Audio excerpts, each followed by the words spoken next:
What are the tax benefits available for college students?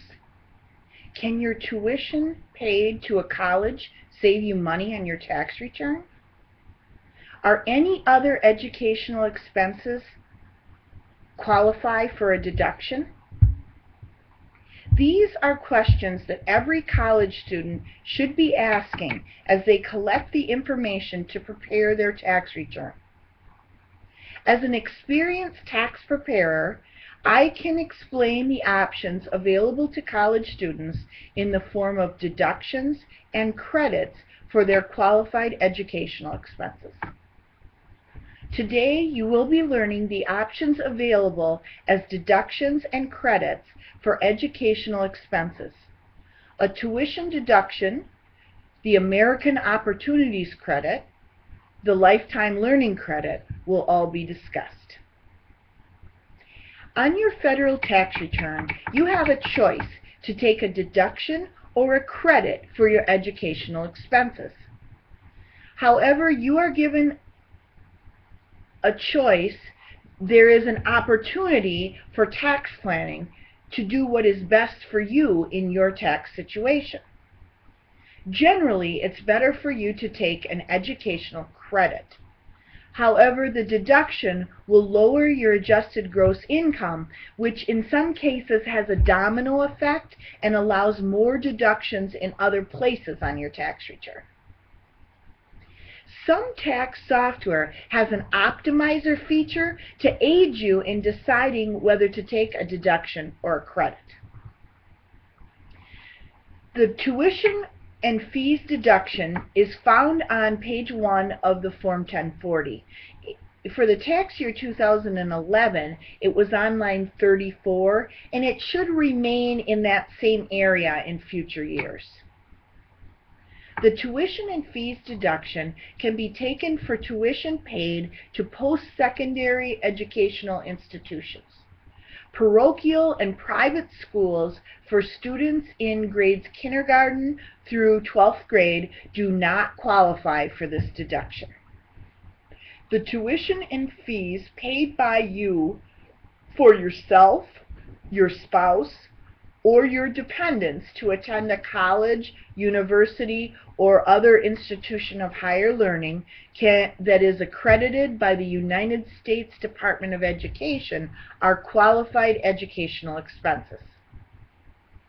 The cost of tuition, student activities fees, books, supplies, and required equipment are included as qualified educational expenses, as long as they are paid to the school and are a condition of enrollment. Room, board, food, transportation to school are not qualified expenses. In January of 2012, all colleges are going to be required to provide Form 1098-Ts to report payments by students. However, I would recommend that the student keep their own records of educational expenses. The tuition and fees need to be paid by you and not paid with financial aid, dislocated workers, training grants, or scholarships. Payments made with student loans and with money that was given to the student as a gift are considered payments made by the student. To calculate the deduction, which reduces your taxable income, you will deduct qualified educational expenses paid to a maximum of $4,000 if your income is below $65,000 for a single person and $130,000 for a married couple. The maximum deduction goes down as your income goes up. Once your income is above $80,000 for a single person and $160,000 for a married couple, then the deduction is completely eliminated. The American Opportunities Credit was created under the American Recovery and Reinvestment Act and has been extended through the year 2012. Generally, this credit will provide the greatest tax advantage for students. The American Opportunities Credit is available for students in their first 4 years of college. The student must be enrolled at least half-time for one academic period during the year. Qualified educational expenses are the same as we mentioned earlier, except for this credit they've been expanded to include books, supplies, and equipment purchased from sources other than the college and or the university. Taxpayers will receive a tax credit of up to 100% of the first $2,000 paid, plus an additional 25% of the next $2,000, up to a maximum credit of $2,500. You'll be able to reduce your taxes in a dollar-for-dollar reduction with this credit. And if the amount of the American Opportunities Credit is bigger than the taxes you owe, then you will actually get a refund of up to $1,000. The credit is reduced by the same income limits as the educational deduction, so the higher income students are going to have to watch for those income limits. Educational credits are calculated on Form 8863, and they get carried to the appropriate line of the 1040 based on whether they're a non-refundable credit or a refundable credit portion.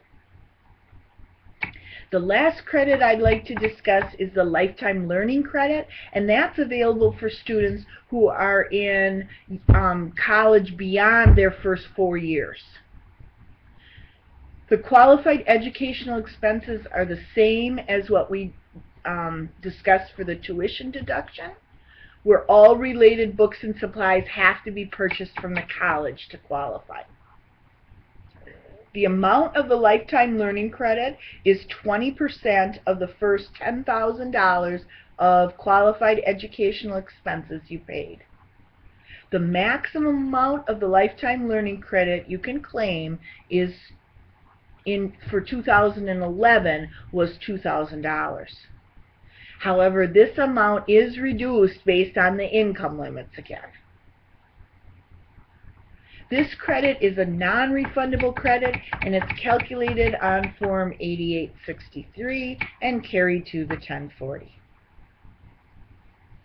As you can see, there are many advantages for educational expenses.